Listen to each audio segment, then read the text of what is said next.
if I want to edit a video, these are things I would do. First, I'll put my files all in one spot. That means videos, extra pictures, music, all that goes in there. Let's call it clips. Put all that except for my projects in here. Alright, second thing I do, I take that folder I made, I drop that into Premiere Pro's project panel. Take this and dump it in here. And boom, now everything that's in that folder will go in that project panel. Now, before I start editing, at this point, I would have already went through all the footage I have just so I know exactly what I'm working with, and also it gets me to that editing mindset and headspace. Or I could ignore that, say F it, and just make a random compilation. We'll kind of do a mix of both. Alright, so I drag one of these clips to the timeline, like this. Click and drag it, boom. And now it makes me a new sequence. Before I do anything, I go down to this new sequence that was made, and I rename it. Right here. I call it the project. If you notice, that renames the sequence right here. So now I know exactly where to find my actual project sequence file. Alright, I can delete this now. So now we actually start editing. What's also important is when you're editing the actual, putting it together, the idea of beginning, middle, and end. Like you want to have that structure, because that just feels better whenever you're any type of story, any type of editing thing you make, even if it's just gameplay in general. It just feels better to have like structure. Or you can ignore it and say F it. So yeah, I'm scrolling through my project bin file, and I'm like, oh, I like this video. This is the one where I got the dub.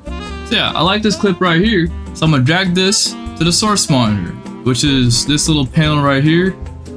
Boom. And now I can preview it in here before I actually put it into Premiere, which lets me actually chop it up into pieces in the way I like it.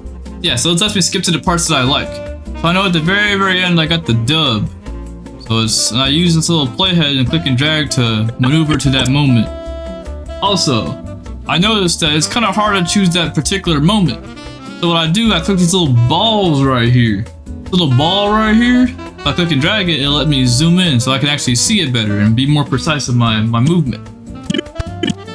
Alright, once I find a spot that I like, I use the in and out tools to select that portion and move it into my timeline, which is this tool right here. This tool selects the very beginning of the part I like, and this tool selects the very end of the part I like. So I take that, and now I just click and drag the video into my timeline, and boom, now I got my video in here. As you can see, it's pretty small, but I use these little balls right here to zoom in. Let's play that back. GG, baby! Woo! Pretty cool, right? Alright, I repeat this process for all the other clips. Yeah, you're a bot, whatever.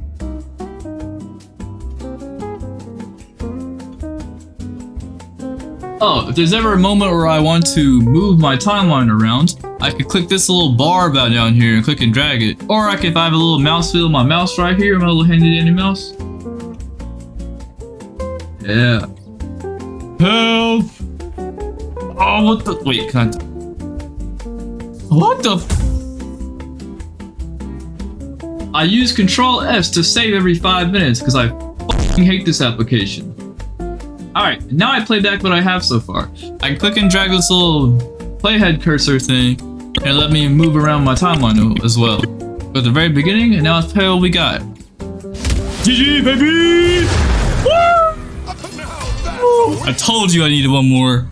Oh, okay, that's way too long. So, I go to my eraser tool over here, or I can press the keyboard button, C, and I go down here, and I click on this part right here. And now it cuts it at that part where my cursor is at. And now I go back to the pointer tool, or I press the keyboard button B, and I click on the part I don't want anymore, and I delete it. Now there's this empty space here. If I click on the empty space, this little white bar appears. I hit delete. Now it moves it all for me. There's an alternative and fast way to do that. You can check it out right here. I think. Right there. Yeah, and now I just keep adding in more tracks. I realized I kind of want to put that in the beginning. That's kind of funny. So I click on anywhere on the timeline, click and drag, and I box select these. Now I can move it over here, and move this over here. Or alternatively, if I go to this button right here, select forward tool, or if I press A button on the keyboard, I can do this, and it does the same thing. And it selects everything that's past where my cursor's at. So move that over, play a video, play it back over. Yeah, you're a bot, whatever. Oh, I hit somebody. Oh, never mind. Oh, what the? Alright, what's happening here? Cool. Yeah, as you can see, the project is getting kind of big, so I can use these balls to zoom in and zoom out whenever I need to. I add in some music because I totally forgot to add in some music. I can drag this to my preview timeline, and for some reason... Alright, looks like I need to get a new song. Give me a second.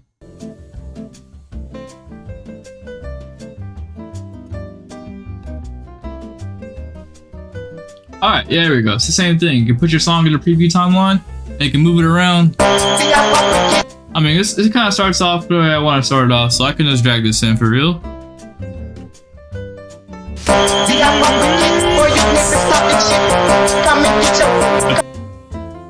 I take it back. I kind of want to start it early. So I got two options. I can use the razor tool, cut it right here, and delete this, just like that. Or I can just get rid of it entirely, go back to my preview window, and start it from here. Cool, I have an idea. I hit somebody. Oh, never mind. Oh, what the? Right here, I'm trying to get this right here. Another way of moving and like trimming tracks basically is if I click the very edges of the clip and drag it, I can extend it both ways.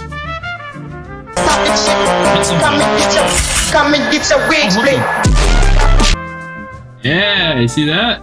That's kind of cool. But I decide maybe that first clip doesn't really need audio for real. So I click this little button right here where it says link selection. I assigned it to Z by the way, it was a lot easier. But link selection, and now I can actually click on the audio and delete it without deleting the video as well. So I can add some more clips in, just because why not? Alright, but this time I already know I don't want the audio for this clip.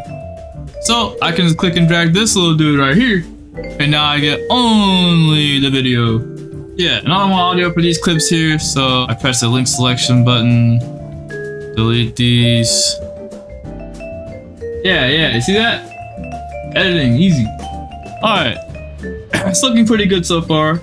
So now let's add some goofy ass sounds and pictures and noises. So I go to my bin, I scroll down to my pictures I already have moved into here.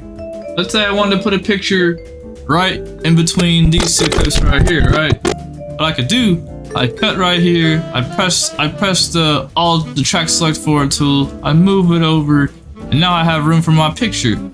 Boom. Oh, that fit perfectly. What the heck?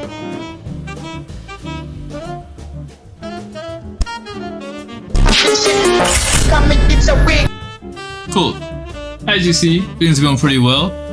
Now let's say I wanted to add like a quick little zoom in on here whenever I get the victory dub thing. How would I do that? I'll show you. So we go over here to click on a clip we want, right? Click on effect controls. And we turn on these little buttons right here. Basically, these are keyframes. And what that means is that you're telling Premiere that at this point, the video should be this size. So let's say, I'm gonna move it over here. And now you can click and drag these numbers right here to actually change the values. And this is scale, and this is position of up and down. So let's say you wanted to zoom in right here. You do this, move it up a little bit, you move it to the right a little bit, maybe to the left, whatever. And then you play it back.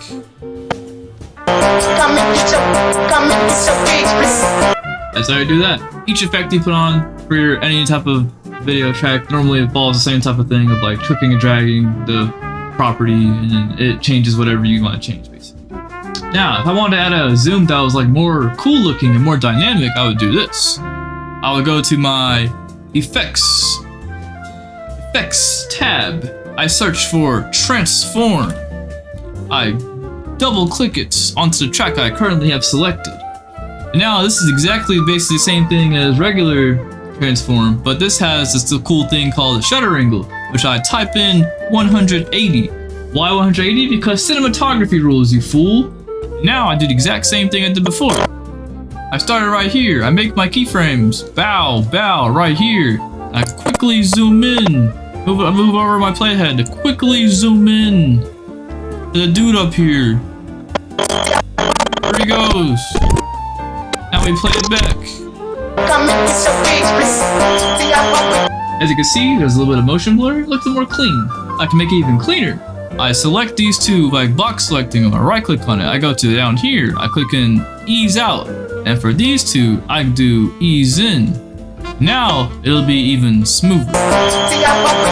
As you can see. This is good enough for me. Let's just play it back one more time just for funsies.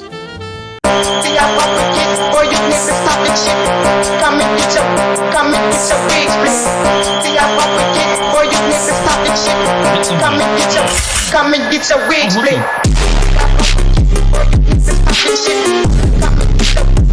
Okay, this is kind of loud if you think about it. But with that said, same thing. I click on my track. I go over here where it says level.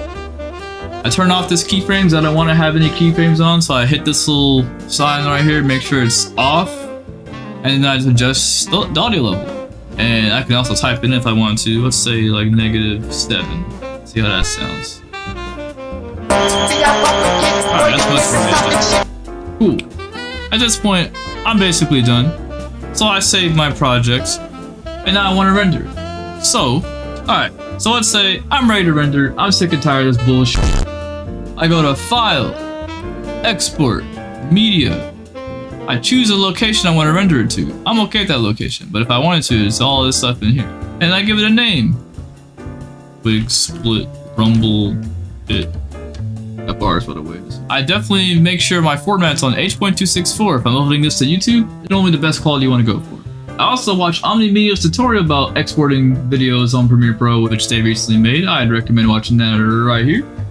I hit export. And then I play Rumbleverse. That is how I edit.